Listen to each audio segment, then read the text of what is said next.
आखिरकार जो आग अभी तक हम दूसरों के दरवाजों पर देखा करते थे वो अब हमारे घरों तक पहुंच चुकी है। अभी तक आपने देखा होगा कि यूक्रेन पर रॉकेट अटैक हो गया या फिर रूस पर रॉकेट अटैक हो गया, या फिर कई बार सुना होगा कि इजराइल पर हमास या हिजबुल्लाह ने रॉकेट अटैक कर दिया। लेकिन आप स्क्रीन पर देखिए, खबर निकल कर सामने आई है कि भारत पर भी अब रॉकेट अटैक स्टार्ट हो चुके हैं और ये हुआ है भारत के मणिपुर राज्य में। लेकिन दोस्तों, उससे पहले अगर अभी तक आपने इस चैनल को सब्सक्राइब नहीं किया है तो आपसे विनम्र निवेदन है कि आप इस चैनल को सब्सक्राइब कर नोटिफिकेशन बेल को ऑन कर लीजिए और वीडियो को लाइक कर दीजिए। चलिए हम वीडियो में वापस आते हैं, जहां पर पुलिस ने बताया है कि जो कुकी मिलिटेंट्स हैं उन्होंने पूर्व सीएम जो कि मणिपुर के थे उन्हीं के घर पर ये रॉकेट अटैक किया और इसी वजह से करीबन 5 लोग घायल हो गए और एक बुजुर्ग व्यक्ति की मौत भी हो गई। मैं आपको बता दूं कि ये कोई पहला रॉकेट अटैक नहीं है जिसे एक बार सुनकर हम भूल जाएं। कुछ ही घंटों के बाद यहाँ पर दूसरा अटैक भी हुआ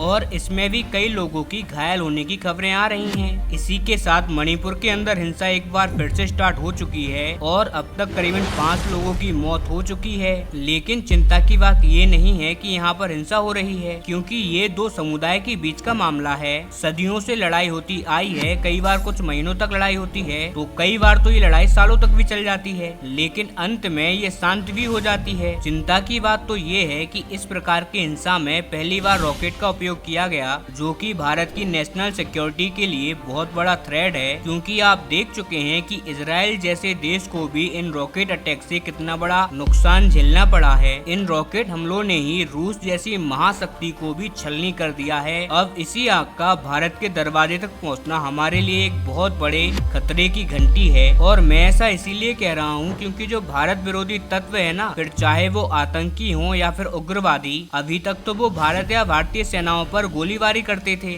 ज्यादा से ज्यादा हैंड ग्रेनेड का इस्तेमाल कर लिया करते थे। लेकिन ये हथियार वो खुद नहीं बना सकते, ये दोनों ही हथियार या तो वो इम्पोर्ट करते हैं या फिर स्मगल करते हैं। ऐसे में इन दोनों हथियारों की लिमिटेड सप्लाई है और भारत इस सप्लाई को तो कई बार तोड़ भी देता है, जिसकी वजह से उनके पास हथियार नहीं पहुंच पाते। और यही कारण है कि जैसे अटैक पाकिस्तान की सेना पर बलूच विद्रोही कर देते हैं, ऐसे अटैक आपने भारतीय सेना पर होते हुए नहीं सुने होंगे उग्रवादियों या फिर सेपरेटिस्ट के द्वारा। और अगर सुने भी होंगे तो कई सालों के बाद कोई घटना घटती है और वो भी हमारी ही चूक के कारण। लेकिन बात करें अगर रॉकेट की तो ये एकदम अलग मैटर है, इससे ये उग्रवादी खुद बना सकते हैं, जैसा कि हमने देखा हमास के लड़ाकों ने किया। वो घर में इस्तेमाल होने वाले जो पाइप है ना, फिर चाहे वो पाइप प्लास्टिक के हों या फिर लोहे के हों, उनका इस्तेमाल करते हैं और फिर देसी बम जैसी जुगाड़ कर इन रॉकेट को तैयार कर लेते हैं और फिर इजराइल के खिलाफ फायर करते हैं। ऐसे में अगर भारत के उग्रवादी भी ये बनाना सीख रहे हैं और भारत के खिलाफ इस्तेमाल कर रहे हैं तो इसका मतलब होगा कि ये आग और भी जगह फैल सकती है।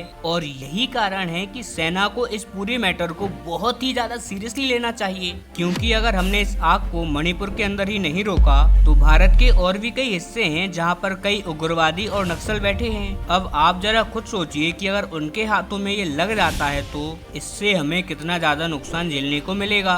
इसीलिए मुझे लगता है कि जितनी भी सेंट्रल एजेंसियां हैं, सरकार है, अब मणिपुर को सीरियसली ले ले। अब ये कोई आम लोगों की हिंसा नहीं रही जिसमें कि दो समुदाय लड़ रहे हैं, इसमें फॉरेन इंटरफेरेंस जरूर है, क्योंकि बिना विदेशी ताकतों के इन्वॉल्वमेंट के पहले तो ये विद्रोही गुट लंबे टाइम तक लड़ाई कर ही नहीं सकते। अगर लड़ाई होती भी तो कुछ ही टाइम के अंदर इनके हथियार खत्म हो जाने चाहिए थे और उसके बाद लड़ाई भी शांत हो जाती। लेकिन कहीं ना कहीं से इन्हें कंटिन्यूसली हथियारों की सप्लाई मिल रही है, फिर रॉकेट बनाकर हमला कर देना मतलब कि हिम्मत भी इनको कोई दे रहा है। सिर्फ हथियार ही इनको नहीं मिल रहे हैं, इनको मिल रहा है हथियार, पैसा और हिम्मत। और इनके इस नेक्सस को तोड़ने के लिए अगर हमें म्यांमार में भी घुसना पड़े तो घुस जाना चाहिए, क्योंकि अगर हमने अभी नहीं किया तो भविष्य में फिर हम कभी नहीं कर पाएंगे। और ये आग पहले तो नॉर्थ ईस्ट के अन्य राज्यों में फैलेगी, फिर हमारे और देश के हिस्सों में। और जैसा कि अमेरिका कहता है कि कभी भी लड़ाई अपने देश में मत लड़ो, अपने दुश्मन से हमेशा उसके घर में जाकर लड़ो, फिर भले ही आप हार क्यों ना जाओ। कोई दिक्कत वाली बात नहीं है, क्योंकि अगर आप हार भी गए तो ये बात तो तय होगी कि उसका देश इतना बर्बाद हो जाएगा कि वो देश 100 साल में भी खड़ा नहीं हो पाएगा। और इसीलिए अपने देश में लड़ने से बेहतर है कि म्यांमार में जो कि इनके आका हैं उनके देश में जाकर लड़ें, उनका सफाया कर दें, ताकि आगे आने वाले कई दशकों तक ये कुकी मिलिटेंट्स खड़े ही ना हो पाएं। इनकी रीढ़ की हड्डी पर सीधा वार करना चाहिए और अगर भारत ऐसा नहीं करता है तो आप खुद मुझे बताइए कि टैक्स पेयर का इतना पैसा भरकर, इतने हथियारों को खरीद कर, इतनी ताकतवर सेना बनाकर इन सब का फायदा क्या है, जब हम अपने दुश्मन से लड़ ही नहीं सकते। अगर ऐसा नहीं करते तो भारत सरकार एक काम करे कि भूटान जैसी सेना बना ले, कम से कम हम टैक्स पेयर्स के कुछ पैसे तो बचेंगे। हालांकि इस सब पर आपका क्या विचार है हमें कमेंट कर जरूर बताएं।